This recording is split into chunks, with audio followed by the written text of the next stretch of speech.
আগামী ৩ মাস বাংলায় high alert জারি। এই জেলাগুলিতে কড়া নির্দেশ দিল মুখ্যমন্ত্রী মমতা বন্দ্যোপাধ্যায়। তো বন্ধুরা, কি নির্দেশ দেওয়া হয়েছে রাজ্য সরকারের তরফ থেকে এই ভিডিওটিতে আপনাদেরকে ডিটেলসেই জানিয়ে দেব। তো অবশ্যই ভিডিওটিতে আপনারা প্রত্যেকেই প্রথম থেকেই শেষ পর্যন্ত সঙ্গে থাকবেন।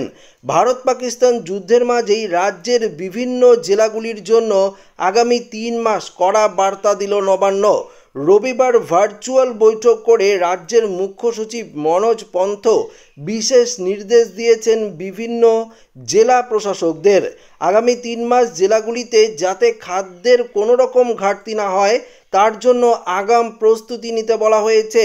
কোনো রকম জরুরি অবস্থা দেখা দিলে রাজ্য সরকার আগাম সব ব্যবস্থা যেন তৈরি থাকে। বিশেষ করে সীমান্তবর্তী জেলাগুলিতে নজরদারি আরও কড়া নির্দেশ দেওয়া হয়েছে নবান্নের তরফ থেকে।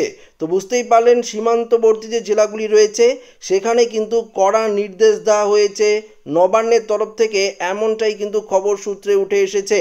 পাশাপাশি এদিন ভার্চুয়াল বৈঠকে কোন জেলায় কতটা খাদ্য মজুদ আছে তা নিয়েও আলোচনা করেন মুখ্য সচিব। প্রত্যন্ত দুর্গম এলাকাগুলিতেও নজরদারি বাড়ানোর নির্দেশ দেওয়া হয়েছে। বিশেষ করে উত্তরবঙ্গের পাহাড়ের যে ঘেরা আন্তর্জাতিক সীমান্ত এবং সুন্দরবনের জলপথ এলাকাগুলিতে নিরাপত্তা বাড়ানোর নির্দেশ দেওয়া হয়েছে। পাশাপাশি জরুরি পরিস্থিতিতে যাতে চিকিৎসা পরিষেবায় কোনো রকম ঘাটতি না হয় তার জন্য নির্দেশ দেওয়া হয়েছে হাসপাতালগুলিকেও। পাশাপাশি দেখুন, রাজ্যের নিরাপত্তা ব্যবস্থা আরও জোরদার করার নির্দেশ দেওয়া হয়েছে নবান্নের তরফে। আপাতকালীন পরিস্থিতি সামাল দিতে কী প্রস্তুতি নিতে হবে তা স্পষ্ট করে দেওয়া হয়েছে।